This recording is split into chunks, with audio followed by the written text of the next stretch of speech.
কোথায় গিয়েছিলাম, কি করলাম থাকছে আমার এই ভিডিওতে। আশা রাখি ভিডিওটির সাথেই থাকবেন সবাই। ভিডিওটি সম্পূর্ণ দেখবেন, ভালোবাসা দিয়ে পাশেই থাকবেন। আসসালামু আলাইকুম ভাই ও বোনেরা, আপনারা সবাই কেমন আছেন? আমি আলহামদুলিল্লাহ ভালো আছি। আমি ধানমন্ডি একটা কাজে গিয়েছিলাম। কাজে গিয়ে হঠাৎ আমার একটা ছোট বোনের সাথে দেখা। বেশ কয়েক মাস পরে হঠাৎ করে দেখা হলো। অনেক কথাবার্তা বললাম। ঠিক ভর দুপুর হয়ে গিয়েছে। ভর দুপুরে এখন আমরা কোথায় যাব? ওখান থেকেই আমি ভাবলাম যে খাওয়া দাওয়া করে তারপরে ফিরব। পরে আশেপাশে রেস্টুরেন্ট বলতে অনেকগুলোই ছিল। তা আমরা দুইজন ডিসিশন নিলাম যে সুলতান ডাইনে যাব। হাঁটতে হাঁটতে সুলতান ডাইনে চলে গেলাম। সুলতান ডাইনে গিয়ে এই তো বসে আমি ভিডিও ধারণ করছি। সুলতান ডাইনে এই আমার প্রথমবার যাওয়া, কিন্তু সুলতান ডাইনের কাচ্চি আমি অনেকবারই খেয়েছি। সেটা বাসাতে এনে খেয়েছি, কিন্তু রেস্টুরেন্টে আমার কখনোই যাওয়া হয়নি। এই প্রথমবার গিয়েছি। গিয়ে আগে দেখছিলাম পরিবেশটা কেমন।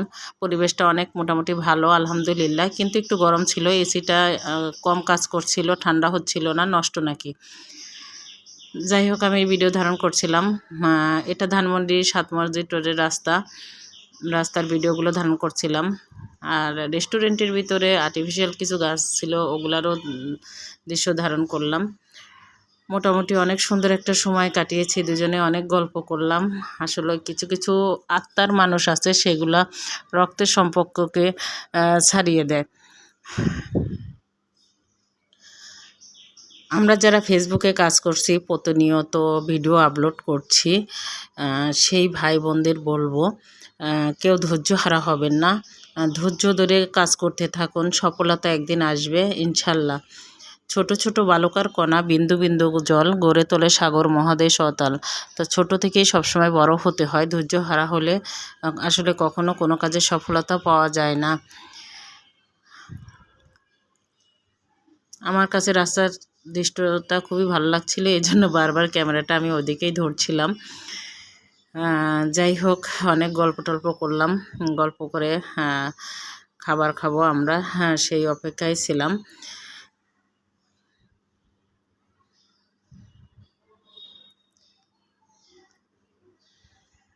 আমি কাচ্চি অথবা বিরিয়ানি যেটাই খাই না কেন, আমার খাদ্য তালিকার ভিতরে বোরহানিটা বেশ ভালো লাগে। বোরহানি আমার খুবই একটা পছন্দের।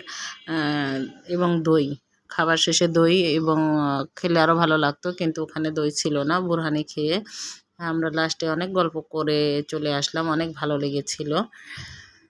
যারা এই মুহূর্তে আমার সাথে আমার ভিডিওতে থাকলেন এবং আমার কথাগুলো শুনলেন, তাদের সবার জন্য অনেক অনেক দোয়া। আল্লাহ হাফেজ, দেখা হবে পরবর্তী ভিডিওতে ইনশাল্লাহ।